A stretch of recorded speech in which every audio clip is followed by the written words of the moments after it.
Alrighty, so hello everybody. Welcome back to another TouchDesigner Meetup. I think it's the 33rd meetup, and this one is gonna be on tools made with TouchDesigner, and we've got some of the best tool creators for TouchDesigner right here. So I'm really excited to see the presentations. My name is Biliam, and we got Dan as function.store. Nelson as the TouchLab, and also Lyell as dotsimulate, technically. Yeah, and as usual, we're going to start by just going through all the presentations one after the other, and then afterwards we're going to move into the rooms. You can see them on the left side on Discord.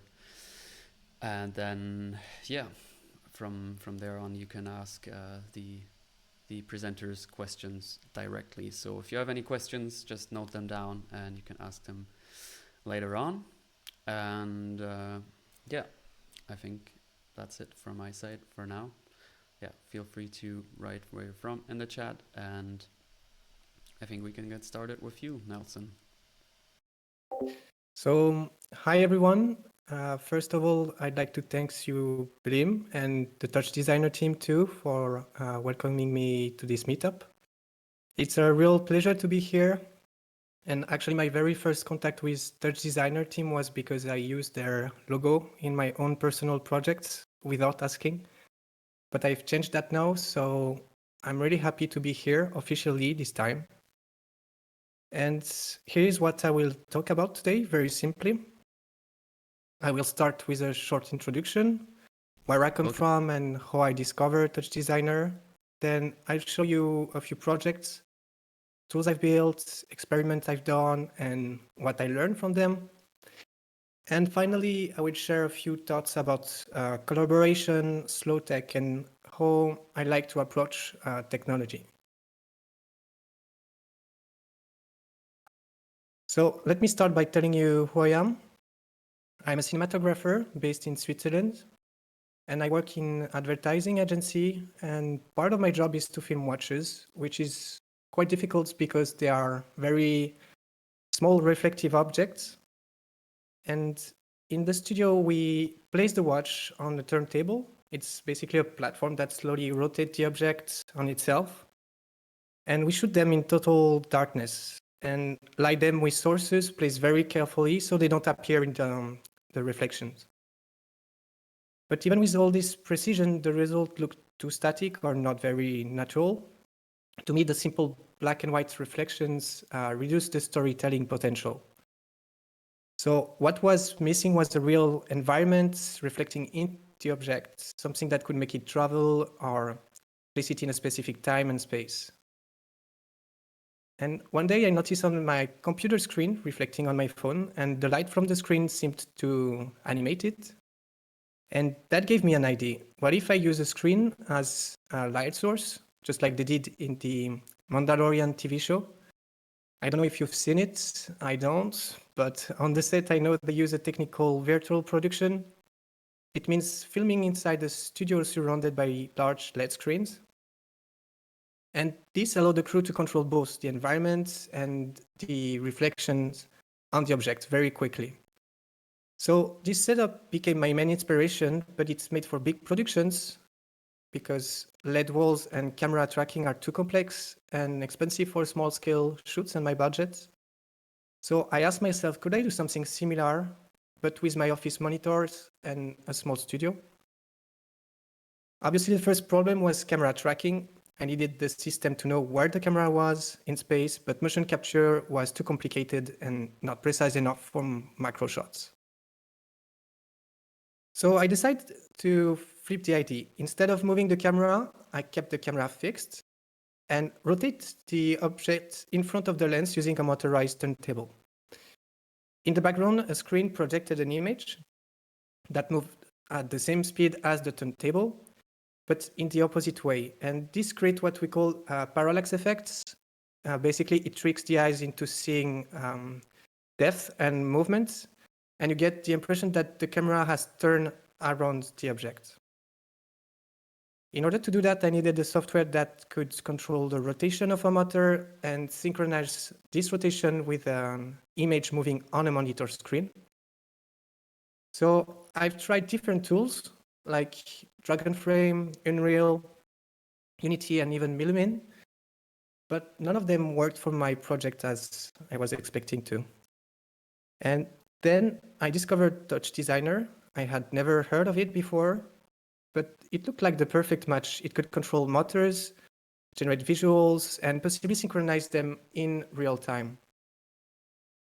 The next challenge was I didn't know how to code at all or control a motor, so I went on YouTube looking for tutorials, and that's where I met Jan Fransen, a fantastic engineer who had already worked with stepper motors and TouchDesigner, and he helped me build a custom 3D printed turntable that we could control with an Arduino and TouchDesigner.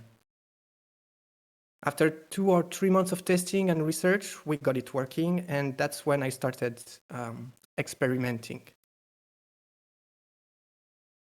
As you can see here in these examples, the image on the screens are reflected on the object and move in the opposite direction of the watch rotation, making it feel like the objects belong into the scene.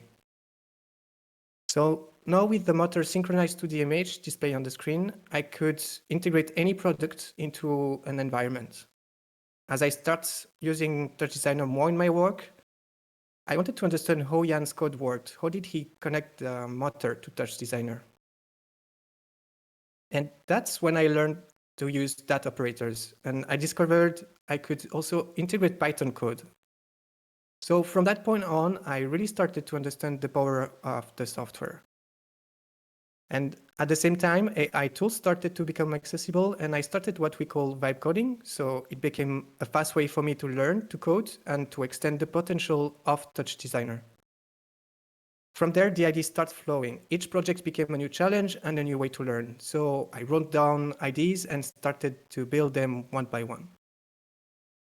One of my first projects was to control cameras with TouchDesigner.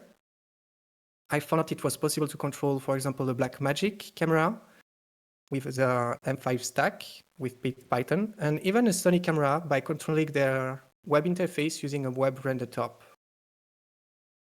This project was meant to improve and simplify my workflow, but once the camera control was possible, I discovered that TouchDesigner then allowed me to integrate different inputs, meaning I could control this camera with anything.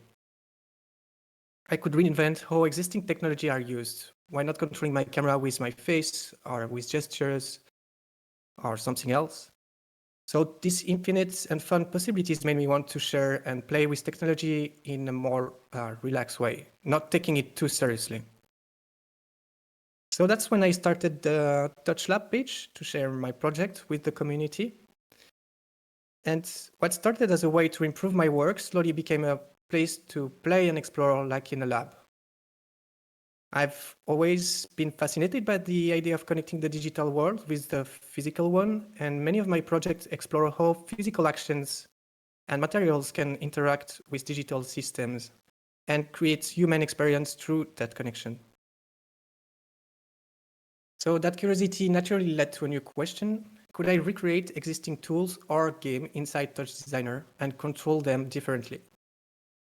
And that's exactly how TL Boy started. I wanted to play my childhood game in a new way. So I asked myself, what if I could play Pokemon with my body? So first, I needed to run a Game Boy game in Python. I found P-Boy on internet, created by Mats Yindel. It's basically a Game Boy emulator for Python. And with the help of AI and TouchDesigner documentation, I learned how to import and run Python models inside the software.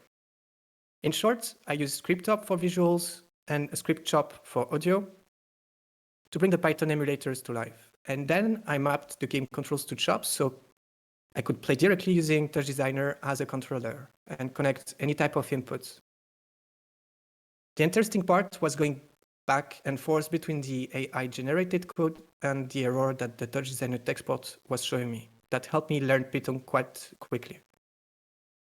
Also, building the user interface is always the longest part of my project because I always try to make it simple and customizable so anyone can plug in any type of input to control the tool. This idea continued with TL Cube, which allows you to control your favorite GameCube games from TouchDesigner. So here the idea was to simulate a GameCube controller that the Dolphin emulator would recognize. Once the connection is made, TouchDesigner become a bridge for any type of input. In my test video, I used a plugin called Teachable Machine by Torin Blankensmith to control the game. I trained the system to recognize body poses like someone driving and play Mario Kart without a controller, just using my body. And then I asked myself, what if people could control Mario Kart with sound, like musical instruments or something else? So TouchDesigner became a real bridge between technologies, allowing me to reinvent how tools can be used. And then I wondered, could I remix TouchDesigner itself into a game? Could I animate the software interface and use it as a playable space? So the network editor in TouchDesigner works on a grid. I needed to create a simple 2D games, like Snake. I read the documentation and saw that it was possible to create and move operators with Python. Vibe coding helped, but like in all my projects, I started by organizing my thoughts, sketching the structures, and breaking the work into smaller parts. I usually worked with DAT operators. So in TailSnake, I use several DATs, one to keep the network editor locked in a specific area, which is the game area, one to spawn operators randomly as food, and another one combined with jobs to control the snake, and finally a system for scoring. The entire game was packed into a comp operator, so when the user clicks start, the comp deletes itself and places its content into the network, like a box opening to start the game. In the end, I was able to reinterpret TouchDesigner interface and turn it into a playable game space. As I continued gradually learning Python and writing code more fluently, now I mostly use AI to help structure my ideas at the beginning, but I can almost correct and finish the code on my own. Now, let me tell you about a recent project I shared called TLTintact. So TLTintact is a color-based system using computer vision. Can you hear me? Sorry, I see comments. Yeah, sorry. Thank you. So TLTintact is a color-based system using computer vision. For those who don't know, computer vision helps a computer analyze images and video like a human would do. And it lets computers see and understand visual inputs. So basically, TLTintact lets you use colors and physical movements to interact with digital controls. At first, with this project, I wanted to build a tool for music creators. So I imagined drawing a circle on a paper, like a disc. And when music played, the user could move their hand over this circle to scratch the sound, like a DJ would do. But I couldn't find a way to play music backwards without glitches in TouchDesigner. So I dropped the idea and focused on something else, creating a digitable that the user could simply draw on a paper. They could draw sliders or knobs or buttons on a paper, and the system would respond when they interact with those drawings. But it wasn't stable at all because the line I drew on a paper, their color or their thickness, were hard for the system to detect properly. So I chose to focus on 3 basic controls: a toggle button, a slider, and a knob. Instead of drawing them, I created them in TouchDesigner and displayed them over the live camera feeds. So user could create one of these 3 button types, place them on the screen, resize and move them, and get live value from them. How does it work? When a user adds a slider, for example, it appears over the camera feed. The script op running the computer vision looks for the 2 most distant points of this slider shape and draw a line between them. Then the user places a color object on this line and moves it. The length of the line becomes the length of the slider, and the position of the color object becomes the value of the slider, from 0 to 1 by default. So the real world and the digital world are now connected through computer vision. By moving a color object on top of a button, slider, or a knob, the user can control its value in real time and assign that value to anything, light, sound, video, or even a robot. In my example, I use magnets because they stay in place and are easy to find. And to get better contrast, I use the white background and the color object, avoiding skin tones to reduce false detection, just like we would do in a green screen or a blue box setup. I simply picked a color that wasn't too close to my color scheme. And I didn't want the system to feel too complicated for users, but also I wanted it to be adaptable. So user could use the color picker from the chroma key tool in TouchDesigner in order to isolate a single color. And that color is then sent to the computer vision, which tracks only that one. As explained, the system tracks the movement of that color and links it to the slider and then to a value. And this value then can be used to interact with anything. For the knob system, it was a bit harder. The wrong shape of the magnet made rotation hard to track, and tracking a rotation hand wasn't a good solution in my case. So I added a small stickers offset from the center of the magnet to show its direction. And this helps the system assign a value to magnet's rotation. I also worked on the interface to make it clean and easy to customize, so user can change the user interface color depending on the background and the lighting condition they are working in. The user can also show the computer vision overlay to see what the system detects and better understand how it works. And when using tilting tact, lighting can be tricky because of the shadows or contrast and many other reasons. And I thought, what if someone wants to use it in the dark, which is probably the most common case because in nightclubs, performance, or installation, we are almost always working in total darkness. But I haven't tested it yet, but maybe fluorescent magnets on a black surface could work. The main idea is simply to isolate the objects by color and brightness. So what I loved most about this project was the community feedback. People came up with creative ideas I hadn't thought of, and it reinforced the idea of looking at tools differently. Some added stickers to real DigiMixer knobs and linked the stickers to a stage light. So turning the knob would affect the sound as it's supposed to, but would also activate a stage light. Both would be synchronized through.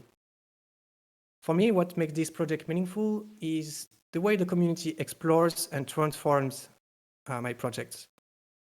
It is as if the TouchDesigner community were itself a network of operators composed of jobs, tops, DATs, and each with different skills and qualities.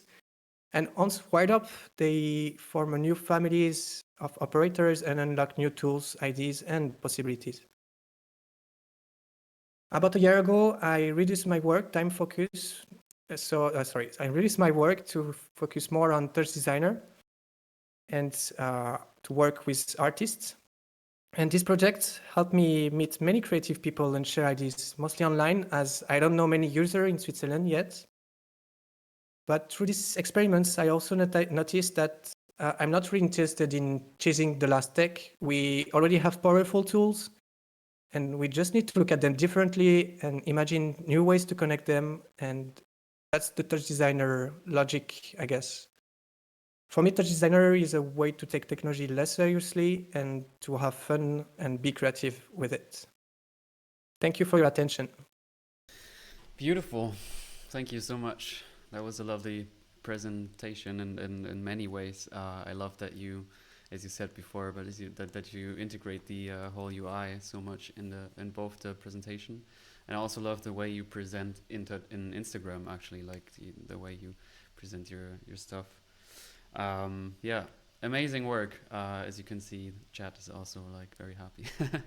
No, it's insane, and I love your that you say that the community is also kind of like the TouchDesigner network. I totally agree.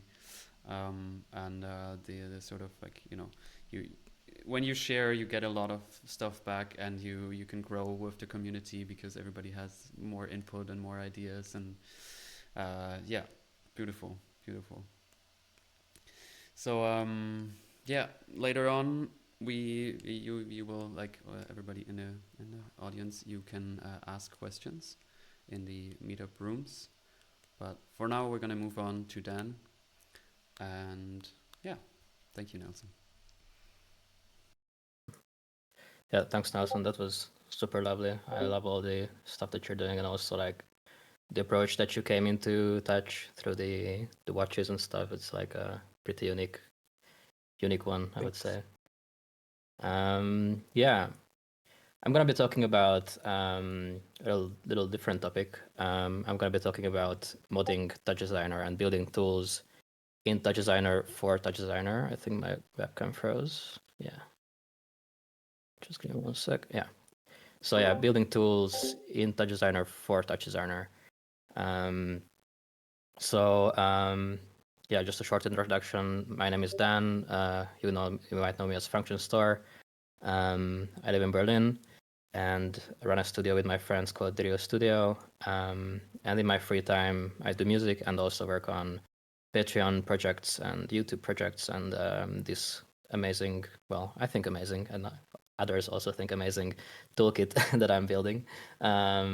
So the gist of it is that we all love TouchDesigner with all our hearts, and that's why we're here. And I said this on the That Fest meetup, that you are most critical about the things, or like you're most honest to the things you love the most. It's kind of how I think about it, and this for me it comes out in a form of critiquing TouchDesigner in a way, where I'm trying to point out some things that could be better, and I'm trying to make them better, and hopefully make other people's lives and workflows a little bit more effective and more easy. So I try to build tools that help us do that. And what you see here is basically the whole toolkit. This lives as talks in my starter project file. You can get this on GitHub.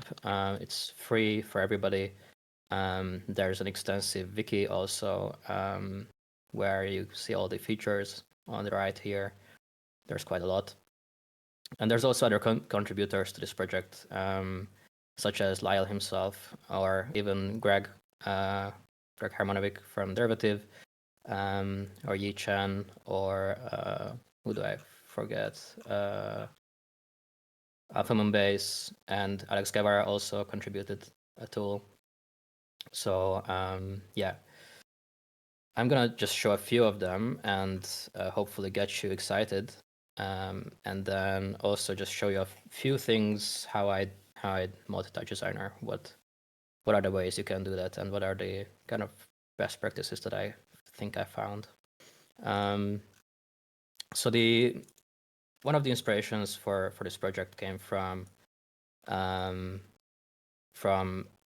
this little tool, which is the palette search bar from Yi Chen. When I first saw this, I was like, okay, this is something that should be in TouchDesigner by default, and a lot of people agree. And this has come up in official TouchDesigner meetups. I remember 2023 TD Berlin meetup. I was asking this question, and they didn't give me a good answer. So I was like, okay, why don't you do it? But yeah, we still don't know. But it's amazing. So I thought, hey, if you can do this, you can do other things also. So I started digging into how Yi Chen was doing this. By the way, you can kind of go under the hood of TouchDesigner very easily if you hover over a UI element. Not all UI elements, but most UI elements. If you hover over them and hit F10 or F11, it opens up this hidden /UI path, and you can kind of inspect TouchDesigner and what's under TouchDesigner. A lot of TouchDesigner is UI, and a lot of functionality is built in TouchDesigner, so that's kind of cool. And you can kind of learn how TouchDesigner works under the hood through just digging through all this stuff. And here's the palette, and there's the timeline. There's the menu OP, which I also mod myself. There's the main menu, which I also modded myself, as you might notice. I'm missing the like forum, help, whatever buttons here. I've also added some other stuff here. So this is how you can go in there. Yeah, as Greg is saying, there's a lot of pre-Python there. Hi, Greg, by the way. There's a lot of stuff that looks pretty cryptic, but you can try and get over that, as I will show maybe in a later section. So yeah, this was kind of the start for me. And also I have this thing where when I put down the trigger chop, there's a lot of parameters that I really want to change always by default. So I never use peak length, or it's usually like an ADSR kind of situation, or like an AR situation, like attack release. So I ended up changing these a lot, and then I came up with this thing where you can define your own operator presets. So basically what I do, you can put down an operator, you can change the settings.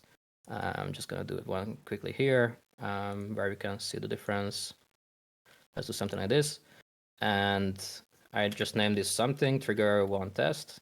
I can drag it onto my toolbar icon, this open templates. And then the next time I want to put down a trigger chop, there's these 3 little arrows, which just denote that there is an operator template attached to this operator. So when I would put this down, I hit Control and Alt, and then click. And then this little pop-up window comes up, and these are all my kind of operator presets. And for example, this is the one I just created, this test one, and it recalls those exact settings. So you can do this also with like bigger networks. I can do like a render top. I have some presets here, like an ortho preset, and this this unpacks like a whole render network. This idea came from Joseph Peltz. Actually, he was the one who kind of inspired me to do this part of it. So yeah, this is kind of the star of the show, I would say, because I love using this, and it's pretty neatly done at this point. There's also this fascination of me of custom components. Like, I think that's the best way to use TouchDesigner, just build a lot of custom components. And I've always struggled to stay in the flow when building my custom components, meaning I would always have to right-click here, customize component, drag this onto here, select what I want, bind or set reference or whatever. So I thought this could be done better. And now I have actually many ways to do this. So for example, to open the parent parameters, I can use my middle mouse click to just click on one of these parent paths, and then it opens up the parent parameters. Similarly, if I long middle click, and you can see a little animation happening, if I long middle click, it opens up the component editor. This is the latest thing that I put in, and I just use it all the time now. Couldn't be easier. And then promoting parameters also becomes pretty easy. There's this little diamond button here. And by the way, this button I also added to remind myself to drink water. So this is your reminder to drink water right now. Just a little PSA.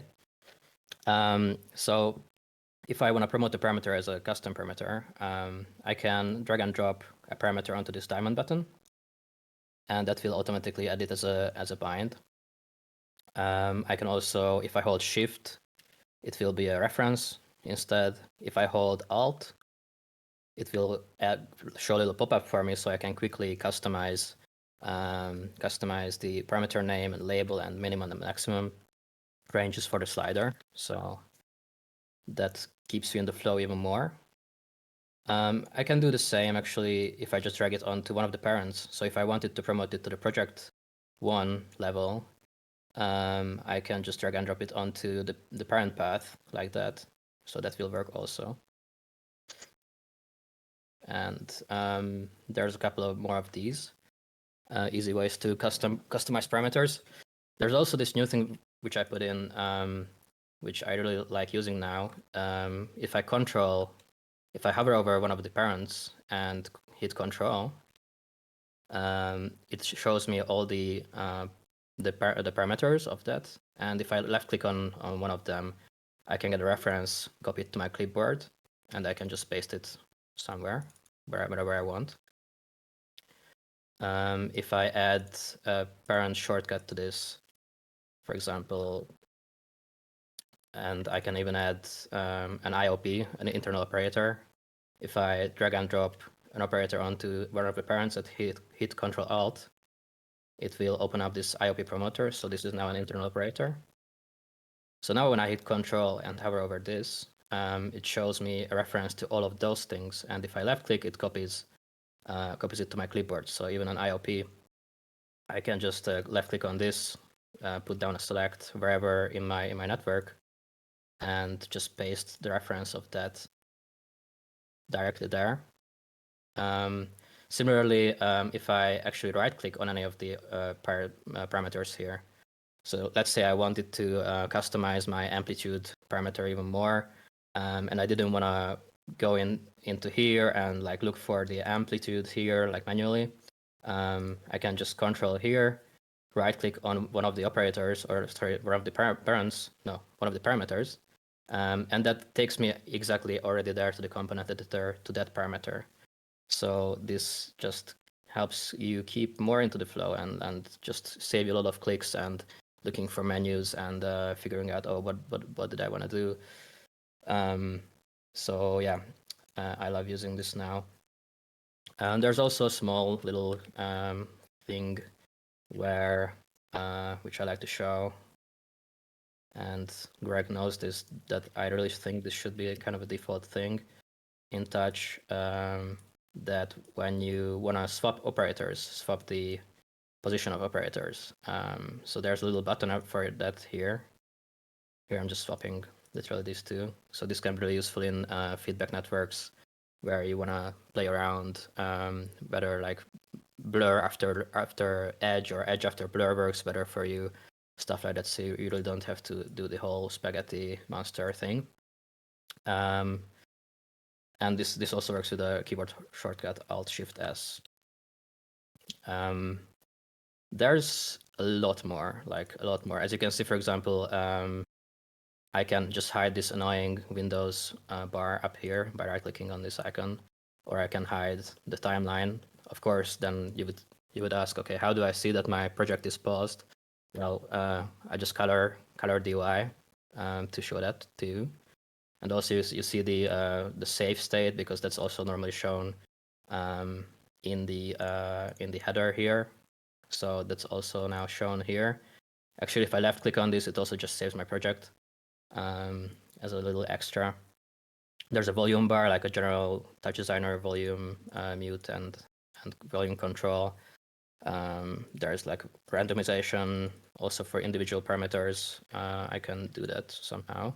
Yeah, Alt-R. I could go forever, like really forever, because there's as the wiki shows on the right here, there's quite a handful of features here. And now I wanna, free space. That's a big one. Yeah, and I just quickly want to show something fun that I want to create a tutorial on, like kind of show how this works, and I want people to come up with their own TouchDesigner looks. So you can randomize how TouchDesigner looks under the hood via the UI.color colors dictionary. And I made this whole tool to kind of help create presets and like color looks, like how it used to be with like Winamp and these old media players. So yeah, I will probably create a separate thing on this, because it's hard to find which element you want to customize. And I made like a separate search tool for it. So if I wanted to look for whatever element is like called a top, if I want to mess around with tops, I can, for example, change the top, the top family color, or I don't even know what these are. So there's a lot of UI elements that it's not documented anywhere. So this is the best thing I could come up with, is like a search tool. I can also do like an RGB check, so I can check for all the colors in TouchDesigner UI that are close to 0.3 gray and like with a tolerance of, let's say, 0.05. And I can look for all these operators. And I could set all the gray operators or like all the gray colors in Touch to, let's say, red. So this is like a quick way to try and look for colors and kind of like start customizing your TouchDesigner experience. Yeah, it's just a little fun thing I made.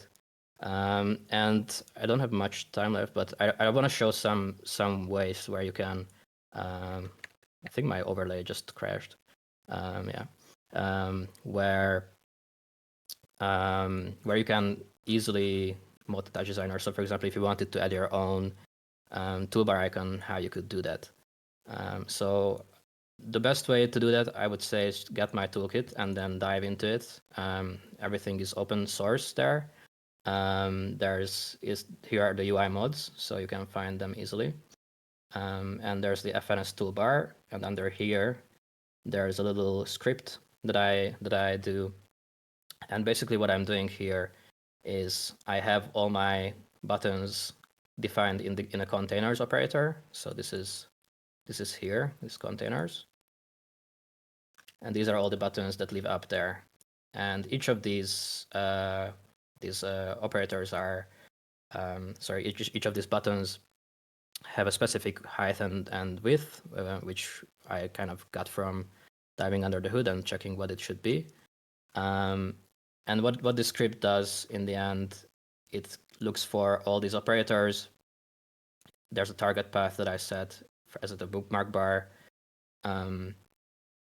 Then I basically just copy and paste these operators into the bookmark bar path under the hood, and also set their position based on like a target operator position, and like space them out evenly next to each other. So this is what it's doing, and I'm checking if the operator is a panel, it should be connected to the parent panel. So if I quickly go under the hood here, all of these are connected to the empty panel of the bookmark bar. So the script also does this connection automatically to make them connected. Otherwise, they float somewhere behind or under the UI.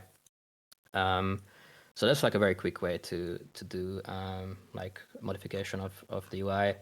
A very similar thing happens with the navigation bar, which is this bar here. So for example, I have added here a little drop down. If I go back quickly to where we were previously, yeah, like a little drop down like this. I added. So that's also like a very similar way, just looking under the hood, how all the buttons here are connected to the pane here. There's also an empty panel here, and you just connect your UI element there. So I have a few things here, and that's. Let me see. Maybe I have one more minute, and maybe I want to show something very, very much. There's a lot. Yeah, I mean, there's like an older thing of mine where if you have a lot of operators that require resetting. So for example, a feedback edge would be one of those, or like any feedback, or you have an LFO, or you have speed and such. Let's say you want to reset them, but you don't want to do like the classic keyboard in and like pipe all this into all their resets, and you have like hundreds of these operators that you want to reset. So I built this little tool, this little reset please, which just resets everything that can be reset. And all of these tools, if you right click on them, there's a little menu where you can customize your experience. So I can select what kind of operators I want to be included in this reset, and I can even craft exceptions, which paths to ignore, and so on. But yeah, I mean, there's a ton. So if you have any questions, if you want to have any feedback, please let me know. Again, you can get this for free on my GitHub, and I have some promos to shoot. First of all, my Patreon. So this is a free project forever.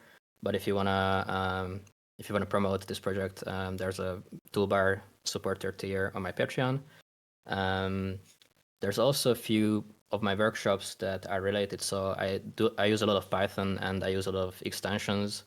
And I'm gonna be holding a workshop in a week exactly, I think, at the Node Institute about Python professionals course. And then there's also a Python course of mine at Music Hackspace, actually, a beginner Python course, which you can check out. Yeah, just stay in touch. There's a question that I would like to answer. Prismatic is asking if there's a way to customize which buttons are visible. Yeah, there is. So this FX button, if I right click on this is like the general settings of the toolkit. And under UI, there is a open toolbar definition table. And here I can display or not display any of the buttons and even change their order if I wanted to. And an important thing is that I'm trying to make this toolbar in a way where it's updatable. So actually, if there's an update, it just shows as a yellow question mark here. And if I left click on it, it updates the whole toolkit if there's a new version. And I'm trying to make it in a way where it doesn't override your previous settings. And also any changes you make between projects, it retains. You can retain that information in other projects that uses function.store tools. So there's a lot of effort put into it, and I'm trying to make it better. And I'm also trying to work with other creators that are modding TouchDesigner. So, for example, we've collaborated with Lyell also as he's working on his language operators. I also collaborated with Joseph to make our toolkits compatible. Same with Tommy from RayTK. So I think there's a huge need and more for creators to work under the same framework of modding TouchDesigner, and this is something I hope to like kind of push more with these people. And it's very important that our little mods can live together in peace. Damn, dude, you really went all the way. And it's great to see like how far you've gotten with this, because I remember using it in the beginning, and now it's like it's expanded so much. It's crazy. You even get reminded to drink water now, which is amazing. Yeah. What are your next plans for this? I think right now it's in a pretty good spot of like just basic maintenance of like I still find ways to optimize something, so I try to make it that it doesn't consume a lot of like CPU under the hood. So these kind of things and little bugs here and there, but I'm planning to do like a full refactor of it, and with keeping in mind that other people also want to do the same things that I do. So kind of creating a framework where people can easily adapt my ways, because now there's a lot of things that are kind of I would do them very differently now since I learned a lot of dealing with TouchDesigner and Python through I think now it's almost 2.5 years of making this. So yeah, I want to kind of make it as a framework, but this cannot be just me alone. So I really want to work with other people on this. It's just about finding the time to do that, which is pretty hard. And also, yeah, when it comes to collaborating with people and from different parts of the world, it's also just the whole other thing. So yeah, I hope to make this a bigger thing. Cool, thank you. Yeah, go Dan. Thank you. All I'm right. finally back, I think. Yeah. I was here for most of both the presentations, but great to have you back. Cool. So I've been doing a lot with TouchDesigner recently, specifically building a assortment of operators that I'm grouping under a project called LOPS, which stands for Language Latent Logic Learning Operators. I don't really have any that are like learning yet, but the secret name could be Lyell Ops, but it's not actually that. That was never in my mind when I created them. But if you can see, I have a bunch of things like the agent op is pretty central. A lot of these have to do with LLM processes and sending API calls off to either LLMs that are running locally or LLMs that are running in all sorts of crowd or cloud services. The main one is ChatTD, which is fun. And this is an old operator that I've kind of built out. And then all of my LOP operators are calling functions within this operator. And then the ChatTD kind of handles all the asynchronous stuff.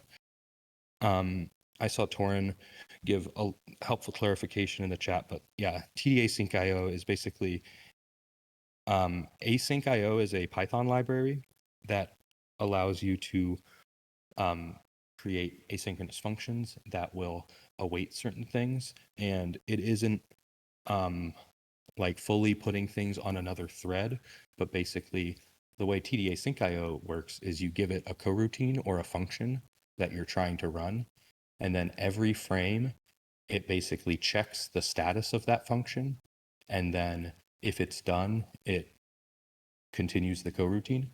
And this allows you to do things like API calls that might not instantly feedback from like an internet service or something. And cool, still on 10%. And a lot of the LLM stuff and a lot of like heavier TouchDesigner stuff that also might rely on the GPU or Torch that can't run every single frame at 60 FPS. So I've hidden a bunch of these things within the async IO process. If we want to like dive in too deep, or not too deep, but to find TD async IO, I have it hidden here. And you can see that I have a crawl for AI task that's been running since sometime in the middle of the first conversation when I was just like checking to see if things will work. And I've also got this fun async viewer, which is running on in just, I think it's a web, yeah, it's a web-based thing, little web render that looks at that status table, and then with a script that dynamically inserts JavaScript to display tasks as they are added. But this is just a nice way to see what is running. To dive into a little bit of like an actual network with LOPs, we could go to this RAG voice loop, which is something I'm building for a different project, but I've kind of cut out some of that data that is specific to that project and thought this would be a good example to show maybe something that you might build with LOPs. The main thing is within this feedback loop, which is pretty much using, I have a LOP feedback operator, which is kind of like a DAT feedback, which doesn't really make much sense until you think about, or DAT feedback, what, like, I don't know how many use cases I could think on every frame dynamically updating.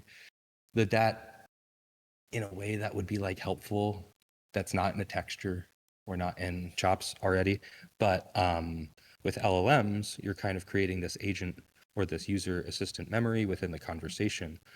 So I was like, great, I want to kind of branch this stuff out, break it apart into smaller elements and put it in TouchDesigner so I can play visually and actually figure out some of this stuff. So I had an idea, I think last fall, to very simply, I could drop a basic one, but you have a role, message, and an ID, and a timestamp. Pretty much every single one of these operators, well, actually all the LLM ones, will input this table and usually output this table. Some things like the Gemini image gen, well, just that generates images. But so with the feedback loop, with the agent is you get the feedback, which is receiving the last message from it. Going backwards for some reason, but pretty much if I reset pulse here, you see hello, check, coming in as the user message. And then I have this hold chat, which I'm just, this isn't doing nothing, or this is doing nothing. Actually, I think if I talk for long enough, it's going to manually, or when I'm talking, it's manually holding it. But yeah, for now, we could actually just delete that because it's not illustrative. And then the agent will respond to check, check, check. And I can hit that. I have all the operators turn green when they're running. And it says, I'm ready to answer your questions. And then that gets added back into the feedback loop. And the user message that's being injected is the same message. So I could add, not really recommended practice, but change on table in and call this again. And now the LM is going to run every single time that the conversation changes. And it's just repeating itself terribly. And that's pointless. Turn that off.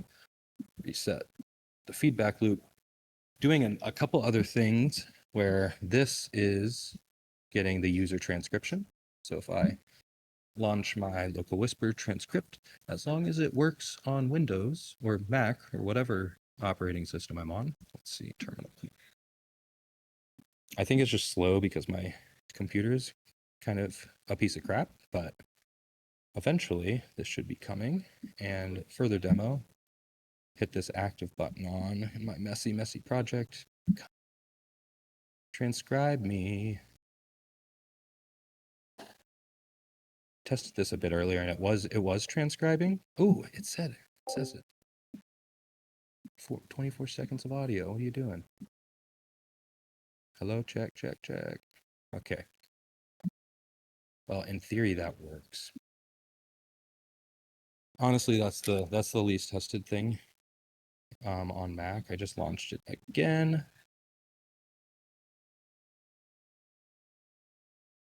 Oh, I got the leak. I'm a 4.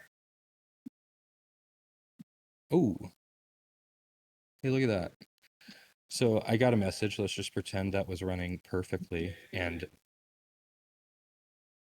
I think, yeah. This voice loop is tested on PC.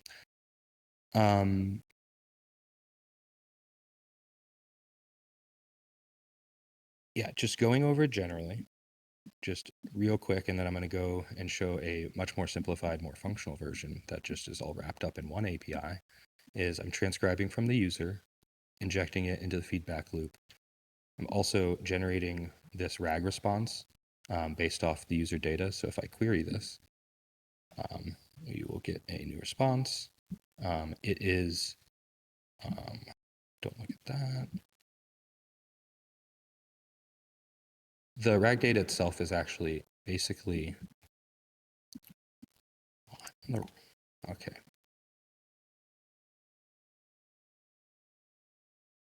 Basically, it gets RAG data based on a database, and then you're querying it, and it gets the X number of responses back. And then I'm including that to the agent as feedback as well. And then eventually, this is getting sent to 11 labs to trigger the voice agent. And this demo went pretty poorly, used up half my battery life. But if we can go to something a little bit more fun, this was the RAG voice loop with this terribly animated face. This is what I've been really messing with recently, which I believe I have a way to. The tricky part might be you hearing the agent responding. But I've been working with the Google Gemini Live API, which is a real-time voice-to-voice API that enables tool calling as well. And it seems quite functional and fun. If I was to start this conversation, we'll get connected to Gemini and it should respond eventually.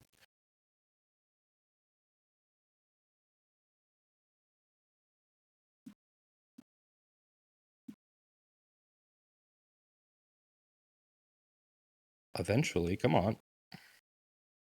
Oh, it's because I can't hear it, so you can't hear it. Default. Let's try to put this on my speakers. Hey, what's up?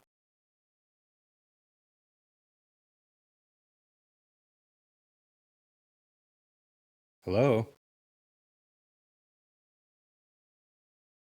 Goodness, all of my tech is failing. Put it back. and not waste API calls, which it seems like the API isn't actually that expensive. For like an hour, it might be 44 cents, assuming you've got 20 minutes of input in and 20 minutes of text back from the model, which seems very, very solid in my opinion. It's also got excellent user transcription that you can kind of see it coming in if I start another conversation. Hello, hello, but it's in here. It's very, very quick, and it's pretty accurate with great what do you call it? Punctuation. I was mostly testing it. What do you yeah, that is all I said. And Gemini's responding. I'm going to stop it. But so I have these ideas of tools in LOPS. Battery check. So when you enable tools, it gives the LLM assistant the tool function that it can call. Which one is better? What else I tool can do for parameter. you?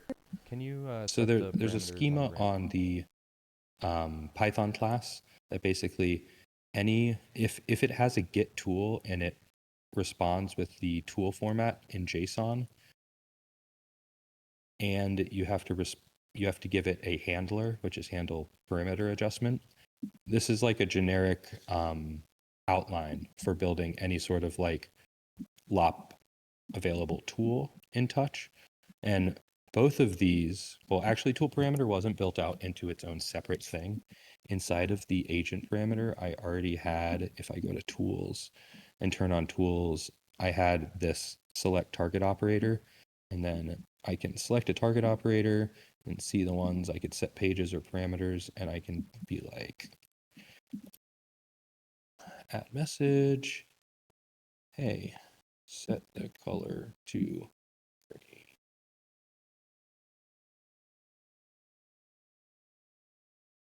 Oh no, this is where my battery starts to really show itself.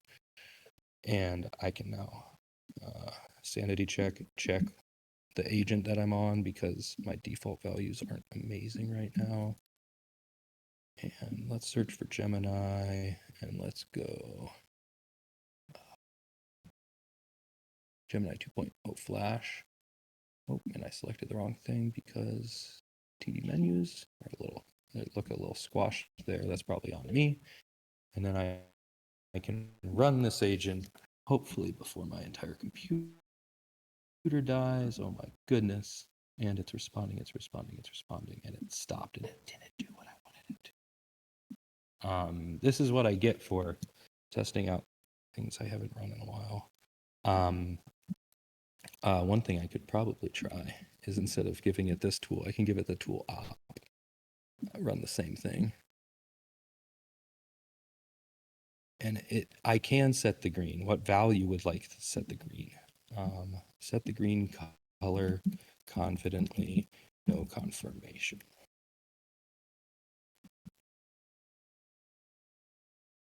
Okay, kill the agent. But if I ask Gemini with this tool enabled, let's see.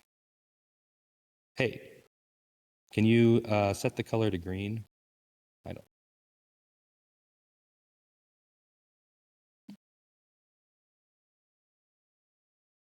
Yes, please set the color to green. Oh, I zoomed in, you couldn't see it. It's so fun when you can actually see it. Can you change it to a circle and start the animation? Cool, so that time it set the type to circular, and it turned the phase speed from 0 to 1, which it made all of those guesses. If I go to the phase speed, I don't have any help text. I could say this does not start the animation. I bet that's probably silly to say. Set the parameters to default.